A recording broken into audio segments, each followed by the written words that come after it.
Welcome to the deep dive. Today we're really digging into two core Java concepts, local and anonymous classes. Right. Now, I know what you're probably thinking. Aren't Lambdas the main thing now? And yeah, mostly. Mostly, yes. But there's more to it. Exactly. But really understanding local and anonymous classes, that's not just, Java history. It shows you've got that deeper grasp of Java that, frankly, interviewers for senior roles are looking for. Spot on. Think of this as your prep session for those tricky interview questions, showing you know Java beyond just the latest syntax. Yeah, it's about showing that senior level thinking, distinguishing yourself. You'll run into these in legacy code, definitely. Oh, for sure. And maybe more importantly, understanding why they exist, the differences. It reveals a lot about how you understand Java's evolution and its design principles. It's not just knowing what they are, but why. Okay, so let's get right into it. Local classes first. What are we talking about here fundamentally? Okay, so a local class is pretty much what it sounds like. Yeah. It's a class you define inside a method body. Inside the method itself. Right inside. Its whole existence is just within that method scope. Mm-hmm. Think of it as a really tactical tool. You use it when you need a specific class structure, but only for the logic within that one method. Okay. The rest of your code. It doesn't need to know it exists. It doesn't even see it. Helps keep things tidy. Avoids naming clashes, That makes a lot of sense, like a helper that only lives inside one specific function. Got a practical example, maybe something you'd see in an interview context. Yeah, definitely. Imagine an interview question where they ask you to write a method, let's call it randomness. It needs to give back a sequence of random integers between, say, a low and high value. Okay, generating random numbers in a range. Standard stuff. Right, but the catch is it has to return an object that implements a specific interface, maybe in sequence. And that interface probably has methods like next for the next number, and maybe has next to see if there are more. Right, so you need to return something that fits that in-sequence contract. How does the local class fit in? Okay, so inside your randomness method, you could define local class. Let's call it random sequence. And this class implements in sequence. Oh. The code might look something like class random sequence implements in sequence open curly brace. Yeah. Then inside that, public and next, open parenthesis, close parenthesis, open curly brace, return low, plus generator dot nextInt, open parenthesis, high minus low, plus one closed parenthesis, semicolon, close curly brace. Oh, let's pause there. So inside randomness, you declare class random sequence implements in sequence. Okay. Then you have the next method. It uses low, high, and some generator. Right. Generator would likely be a random generator, maybe from random generator.getDefault. It calculates the next random int in the range. Got it. And what about has next? For this example, if it's an infinite sequence, has next would just be public boolean has next, open parenthesis, close parenthesis, open curly brace, return, true semicolon, close curly brace. And then you close the class definition with a close curly brace. Okay, so you define the whole class right there. Then what? Then the randoms method finishes by creating an instance of this local class and returning it. So return new random sequence, open parenthesis, close parenthesis, semicolon. Right. Okay, I see how it's self-contained. But why do this instead of, say, defining random sequence as a regular class somewhere else? What's the win? Good question.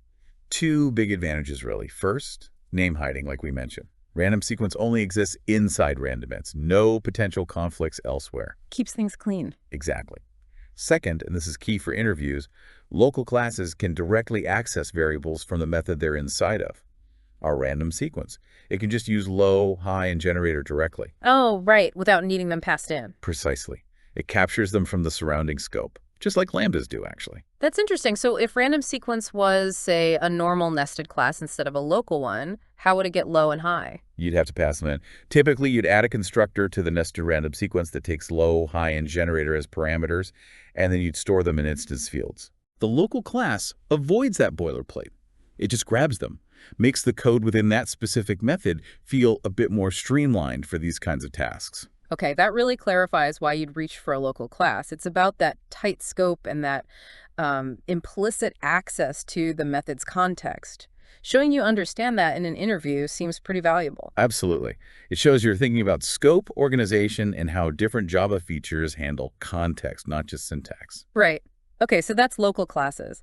Now, what about anonymous classes? The name suggests, well, no name. How do they relate? Anonymous classes are basically taking that local class idea one step further in conciseness. Therefore, when you need a local class, but you're only going to create one single instance of it right there and then. Ah, so if you define a local class and the very next line is return new local class name, maybe think anonymous. Exactly. That's the prime use case. It combines the definition and the instantiation into one step. Okay, let's use our randomness example again. How would that look using an anonymous class instead of the named random sequence local class? Sure. Instead of the separate class random sequence block, you'd go straight to the return statement. It would look like this.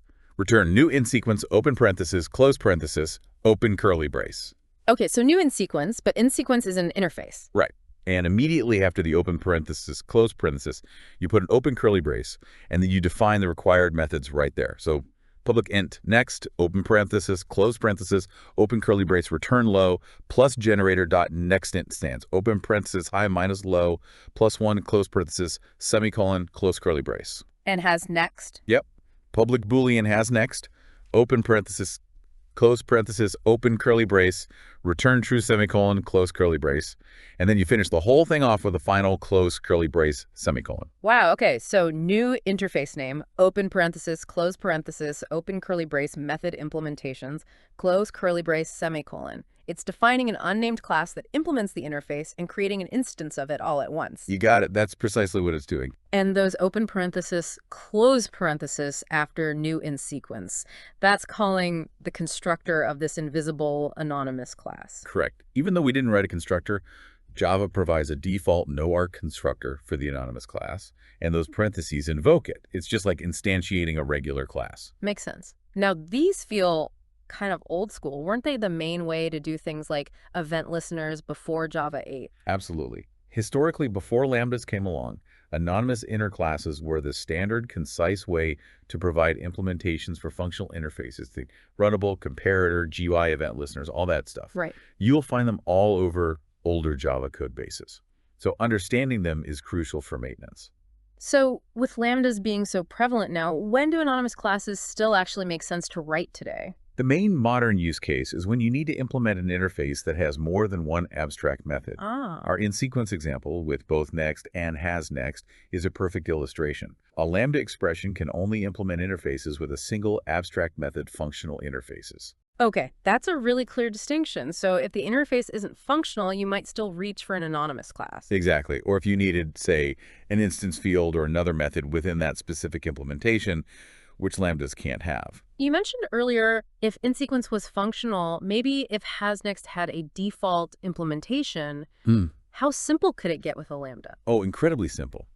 If in-sequence only required you to implement next, the randomInts method could literally become return, open parenthesis, close parenthesis, arrow low plus generator dot next end, open parenthesis high minus low plus one, close parenthesis semicolon. Just that, arrow and the expression. Yep, that's it. The parentheses are empty because next takes no arguments. Then the arrow token, then the implementation. It's way more concise for that specific case. That really drives home why Lambdas took over for functional interfaces. The reduction in boilerplate is huge. It absolutely is. Shows Java's move towards more functional patterns. So bringing this back to the interview prep, being able to clearly explain when you'd use an anonymous class versus a Lambda, focusing on that single abstract method rule that's demonstrating real understanding, isn't it? Definitely. It shows you know the tools and, crucially, when to apply each one. It's not just reciting syntax, it's about design choices and knowing the language's history and capabilities. Understanding these older constructs shows depth. Okay, this is super helpful. Thinking about specific interview questions then, what should a senior candidate be absolutely ready for on this topic? Well, expect the direct comparisons. Explain the difference between local and anonymous classes. That's basic. Right. Then scenario-based. When would you choose a local class? When an anonymous class? Or why might you see an anonymous class instead of a Lambda? Okay, what else? Definitely questions about scope access. How do local and anonymous classes interact with variables from the method they're in? Any rules or potential issues like effectively final? Ah, the effectively final point. Good one. And experience questions. Have you worked with these in legacy code?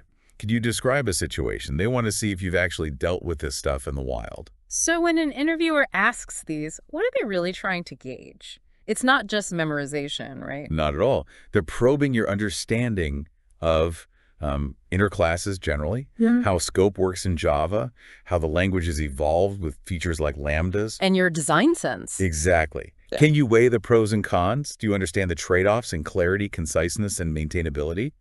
Can you read and understand code written using older idioms? That's vital for senior roles where you often inherit complex systems. Makes perfect sense. Being able to articulate all that shows you're not just a coder, but someone who thinks about software design and evolution. Precisely. It signals a well-rounded engineer who can handle both the new and the old.